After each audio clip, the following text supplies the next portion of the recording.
now to more question of religion and politics, as Uttar Pradesh Chief Minister Yogi Adityanath has hit out at halal certification as per Islamic practices.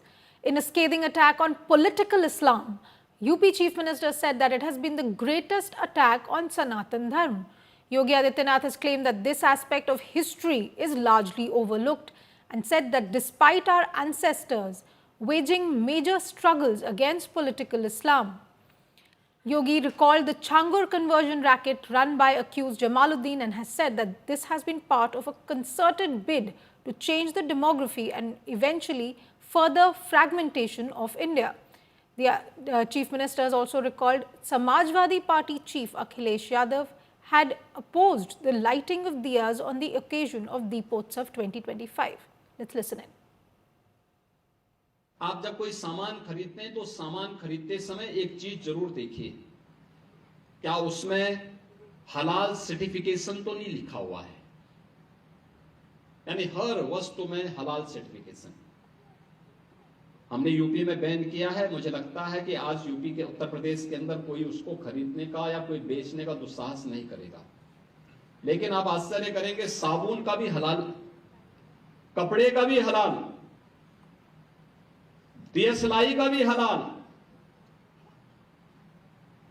मैं पहुंचक था, एक अधिकारी बोला साहब इसमें, मैंने कहा भी देखो नहीं नहीं नहीं एक षड्यंत्र है भाई, आप सोचो।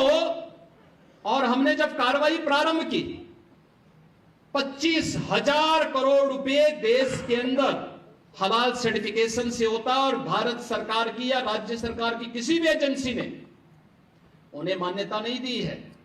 इस सारा का सारा पैसा आतंकवाद के लिए, लव जिहाद के लिए और धर्मांतरण में दुरुपयोग होता है और इसीलिए उत्तर प्रदेश ने इसके खिलाफ बड़ी कार्रवाई प्रारंभ की है कि हलाल सर्टिफिकेशन के नाम पर भारत के उपभोक्ताओं का शोषण करने वालों के खिलाफ सख्त कार्रवाई होनी ही चाहिए और इस कार्यक्रम को हमें भी सतर्कतापूर्वक देखना चाहिए। महापुरुषों को जातीय आधार पर विभाजन की कुत्सित चेष्टा और दूसरी ओर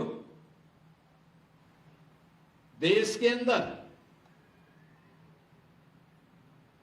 लव जिहाद और धर्मांतरण जैसी कुत्सित समाज विरोधी और राष्ट्र विरोधी गतिविधियों को कैसे प्रश्रय दिया जा रहा है, हम आज भी उसको देखने और समझने में थोड़ा सा अभी भी कोताही बरत रहे हैं। याद रखना, कालनेमी, ताड़का और सुड़पंखा, ये तीन जो पात्र हैं रामायण कालखंड के, इनकी प्रासंगिकता समाज तोड़ने के बारे में वह हर युग में रही है और वह हर युग में उस रूप में अपनी मौजूदगी से अपने षड्यंत्रों को अंजाम देने के लिए तैयार करते रहे। हम लोग इस बात को अक्सर चर्चा करते हैं कि अंग्रेजों ने इतने वर्षों तक शासन किया, ब्रिटिश उपनिवेश की चर्चा होती है, फ्रांस के उपनिवेश की चर्चा होती है, लेकिन राजनीतिक इस्लाम की कहीं चर्चा नहीं होती। जिसने आस्था पर कुठाराघात किया, यानी ब्रिटिश उपनिवेशवाद के खिलाफ हम लड़े थे, हमारे पूर्वज लड़े थे।